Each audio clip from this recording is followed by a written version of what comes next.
Breaking tonight, growing controversy over how the White House has decided to handle the beheading of U.S. journalist Jim Foley by a group of ISIS terrorists, declaring that the DOJ will, pursue this as a criminal investigation.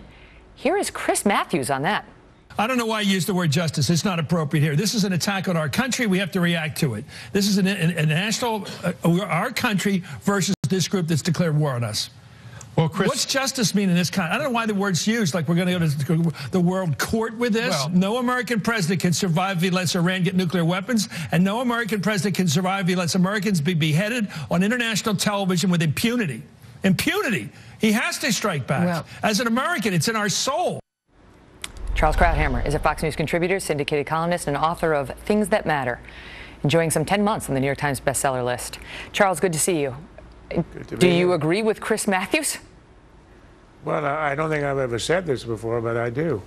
Look, I mean, it is ridiculous to go back to the pre-9/11 paradigm of treating acts of terror as criminal acts. They are not. They're acts of war against the United States. And when Holder says we're going to track down the people who did this, I mean, it's as if FDR were to announce the day after Pearl Harbor that we're going to track down the pilots who bombed us in Pearl Harbor. The whole idea here is to understand we made a terrible mistake for decades pre-9/11 in pursuing it as criminal offenses, as individual acts, rather than understanding that we have in ISIS an entity that is armed, has a ton of money, a ton of recruits, controls an enormous amount of territory, and has declared open war on the United States, of which the beheading of that journalist, of that American, was simply one instance. And unless the president understands that, we have no strategy and we have no way.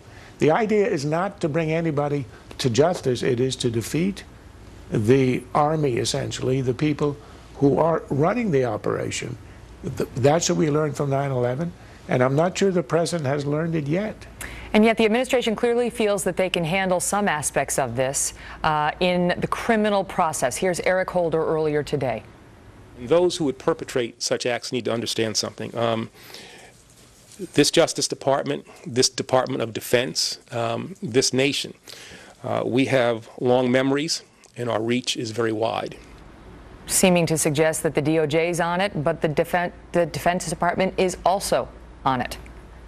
Well, I hope it's the Defense Department that is going to take care of this. It's the only answer that makes any sense. It's the only answer that ISIS respects. I mean, remember, in 2000, we had an attack on a USS warship, the Cole. This is a year before 9/11. And what did the Clinton administration do? It sent FBI agents into Yemen to find the perpetrators. Instead of understanding this was an act of war, you would think we learned our lesson on 9/11.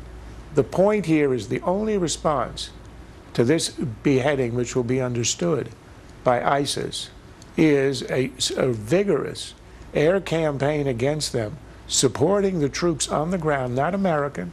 There are boots on the ground, Iraqis and Kurdish, who just retook the Mosul Dam, who have succeeded in pushing back ISIS from the outskirts of Kurdistan.